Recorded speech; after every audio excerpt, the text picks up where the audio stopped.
Muita paz. Que Jesus nos abençoe.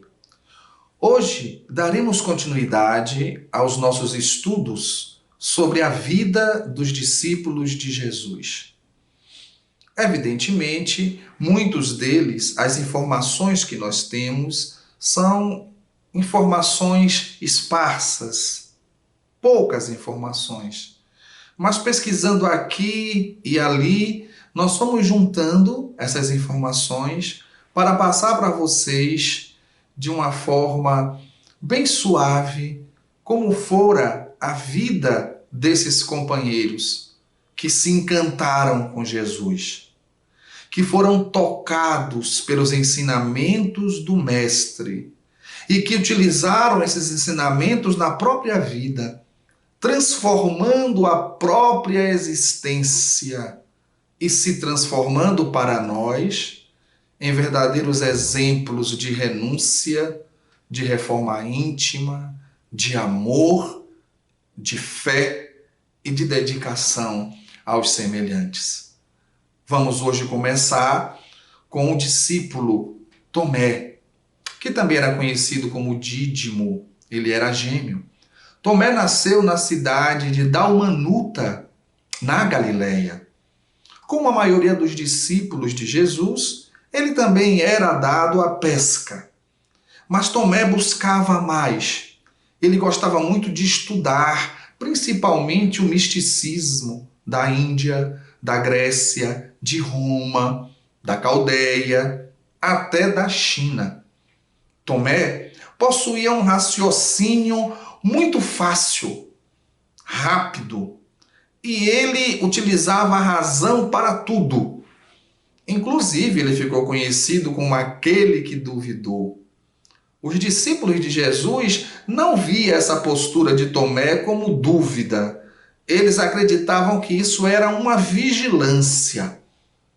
E se nós formos lembrar de Allan Kardec dizia que era preferível rejeitar 9 verdades do que aceitar uma mentira. Porque a verdade é verdade, independente da nossa opinião. E a mentira pode parir muitas outras mentiras, nos levando ao equívoco. Tomé tinha essa postura de observar, de analisar. E havia muitas vezes um choque entre o coração que queria se entregar imediatamente e a razão que chamava para a observação, para perceber os detalhes. Até na caridade, Tomé era dessa forma. Ele só buscava servir quando ele tinha certeza absoluta que a pessoa realmente necessitava. Aí ele era capaz de tirar a própria roupa do corpo e entregar. O seu caráter era um caráter nobre e decidido. Ele era firme no ideal. Quando ele se entregava profundamente. E Tomé foi conhecido na história do cristianismo como aquele que duvidou do retorno do Cristo depois da morte. E essa dúvida quase que estigmatizou Tomé durante os milênios. Ele é lembrado apenas como aquele que duvidou. E a história não é bem assim. Lembramos que quando Madalena se apresenta aos discípulos dizendo que Jesus havia retornado da morte, Tomé perguntou: "Você viu o corpo dele?" E ela disse: "Não, ele apareceu para mim." E Tomé não acreditou. Não, isso é fantasia. É fantasia de mulher, pensou ele. E ele sai. E de repente, na saída de Tomé, Jesus aparece aos discípulos que estavam lá, aos 10, porque Judas havia cometido o suicídio. E Jesus aparece para os discípulos. E quando Tomé retorna, Jesus já tinha saído. Isso aconteceu no mesmo local, na mesma sala, onde Jesus havia realizado a ceia da Páscoa, na casa de Maria Marcos, aquela que era a mãe de Marcos, ainda menino, que depois seria o evangelista Marcos. E quando Tomé volta, eles disseram a ele: ó, Jesus apareceu aqui. Tomé disse: não é possível. Era ele mesmo? Vocês têm certeza que era ele? Eu só acredito se eu ver. Eu só acredito se eu pegar nas úlceras dele. Algum tempo depois aparecem dois companheiros que haviam encontrado Jesus na estrada de Emaús. E Tomé se desespera. Não é possível, pensou Tomé. Ele aparece para todo mundo e não aparece para mim. Até que um dia eles estavam reunidos e Jesus apareceu. Olhou para Tomé e disse: Tomé, sou eu. E Tomé ficou estático.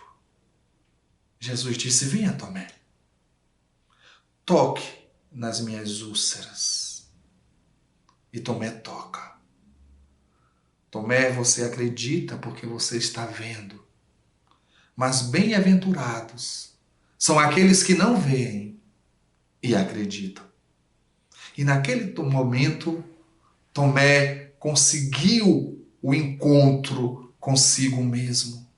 Naquela briga entre o coração e o cérebro. Entre o sentimento e a razão.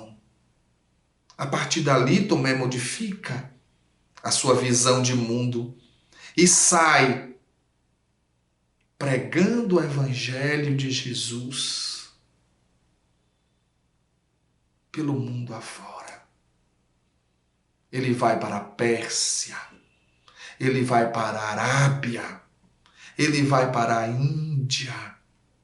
E aí, no ano 53, o rei Milapura, em Madras, na Índia, manda amarrar Tomé num madeiro e diz a ele: se você renegar esse Jesus de Nazaré, nós te libertamos. Mas se você não renegar, você morrerá agora. E para aqueles que lembram de Tomé apenas como aquele que duvidou, Tomé disse: não vou renegar meu mestre. Não vou renegar meu Senhor. Eu creio nele. E Tomé foi assassinado com uma lança que atravessou-lhe o tórax, dando um testemunho não de dúvida, mas um testemunho de fé. O nosso segundo discípulo de hoje é Natanael. Natanael, que também ficou conhecido como Bartolomeu. Natanael nasceu na cidade de Caná, na Galileia. Como havíamos falado anteriormente, dos 12 discípulos de Jesus, apenas um não nasceu na Galileia. Foi Judas, que nasceu na cidade de Quiriote, na Judéia. Natanael nasceu na Galileia, na cidade de Caná. Ele também era pescador e muito companheiro de Pedro. Os dois pescavam juntos. Quem apresentou Natanael a Jesus foi Filipe. Ele foi meio descrente, não é? Mas antes dele encontrar Jesus, ele estava sentado debaixo de uma árvore, pensando na lei, pensando na vida. E quando ele encontra com Jesus, Jesus diz a ele: eu te vi sentado debaixo de uma árvore. E Natanael fica impressionado. E Jesus disse: você ficou impressionado com isso? Tantas outras coisas tenho ainda a vos apresentar. Natanael, Bartolomeu, como ficou conhecido também, ele era reservado. Ele guardava no coração uma tristeza que ele não sabia de onde vinha. Ele tinha uma maturidade espiritual muito grande. Gostava da filosofia oriental e tinha um profundo conhecimento sobre Moisés, sobre o Torá. Natanael, ele era muito dedicado a Jesus. O espírito Neio Lúcio, através de Francisco Cândido Xavier, no livro Jesus no Lar, narra para nós um momento muito bonito, muito emocionante de Bartolomeu com Jesus. É numa noite estrelada, na cidade de Cafarnaum, perto da casa de Simão Pedro. Havia um tronco deitado no chão e Natanael estava sentado, sozinho, naquela noite. Ele olhava o céu e olhava o mar da Galileia. E lágrimas grossas e quentes desciam na face de Bartolomeu. De repente ele sente uma mão tocando no seu ombro, aconchegando-o a si. Era Jesus. Jesus havia sentado ao lado de Natanael e perguntou a ele: Natanael, o que aflige o seu coração? E ele, em lágrimas, disse: Senhor, há 2 meses eu perdi minha mãe. Não é lícito prantear essa perda? E Jesus disse: as lágrimas lavam a alma. Mas quem perdeu Natanael? Olha as estrelas no céu, olha a lua, o mar diante de nós, a vida abundante, ninguém perde. Somos todos do Pai de infinito amor. Natanael se consola com o apoio e o abraço do Mestre. Depois da morte de Jesus, Natanael foi pregar na Índia, na Armênia, na Etiópia, na Anatólia e na Mesopotâmia. E Natanael teve uma morte muito dolorosa. Ele foi esfolado vivo com uma faca. Tiraram a pele do corpo de Natanael. Depois o prenderam numa cruz. Crucificaram-no e colocaram a cruz de cabeça para baixo. E conta a tradição que enquanto tudo isso acontecia, Natanael sorria. Ele havia conquistado a alegria. Ele havia vencido aquela tristeza que estava em seu coração. Ele havia descoberto a verdadeira felicidade, a verdadeira paz. E assim penetrou no mundo espiritual, sorrindo. O nosso último discípulo de hoje é Simão, também conhecido como Simão o Zelote ou Simão o Cananeu. Ele também nasceu na Galileia, em Caná. Também era pescador. Simão era um dos mais velhos dos discípulos de Cristo. E é interessante que Neio Lúcio novamente nos traz um ensinamento sobre Simão Zelote. João Nunes Maia também nos traz no livro Ave Luz um ensinamento muito lindo, que Simão Zelote procura Jesus para conversar. Ele diz: Senhor, eu queria tanto poder servir mais, mas eu conheci o Senhor já com idade avançada. Eu vejo os outros jovens com a vida inteira pela frente e eu já idoso. E Jesus, percebendo a angústia do discípulo, ele fala o tempo. Jesus fala sobre ele a necessidade de aproveitar o tempo. Que às vezes a pessoa tem um longo caminho pela frente e não aproveita. E outros, em pouco tempo, conseguem fazer o que muitos numa vida inteira não conseguem fazer. E isso consolou Simão. Ele percebeu que, independente do tempo que ele teria pela frente, ele usaria todo esse tempo para se dedicar aos ensinamentos de Jesus, para se dedicar à transformação.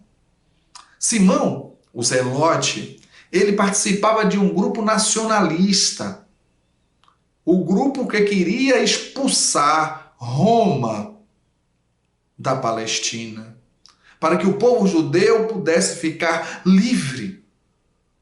Simão não pensava muito em religião. Ele achava que a religião amolecia a fibra das pessoas e que tinha um pouco de sombras de escravidão no meio da religião, porque fazia com que os homens se curvassem e tivessem a sua fibra diminuída. Só que com o tempo ele percebeu que aquele ideal dos nacionalistas estava se transformando num movimento violento. E isso frustrou Simão, o Zelote. E justamente nesse momento de frustração foi que Jesus chegou. E quando Jesus chega, e a criatura tem um encontro com Jesus em profundidade, tudo muda, tudo se transforma. E Simão Zelote deixou o grupo nacionalista e buscou Jesus. Porque a proposta que Jesus trazia de liberdade não era apenas a liberdade de uma nação, do jugo de uma outra nação. A proposta que Jesus trazia de liberdade era uma proposta de liberdade para a vida eterna. E Simão Zelote entendeu isso. E foi um dos mais próximos de Jesus, apesar de não muito comentado. Ele era fiel ao Senhor. Depois da morte de Jesus, ele sai pelo mundo pregando, até que chega na Pérsia, onde morre crucificado. Meus irmãos, já estudamos 9 dos 12 discípulos de Jesus. E percebemos que todos os 9 possuíam virtudes e possuíam fraquezas. E lutaram para transformar essas fraquezas em força, e iluminar as virtudes para o reino de Deus. Todos os 9 que estudamos até agora tiveram dificuldades, enfrentaram essas dificuldades, superaram as próprias limitações. Todos os 9 que estudamos até agora foram assassinados de uma forma cruel, mas mantiveram a fé até o fim. E isto é um convite para as nossas reflexões.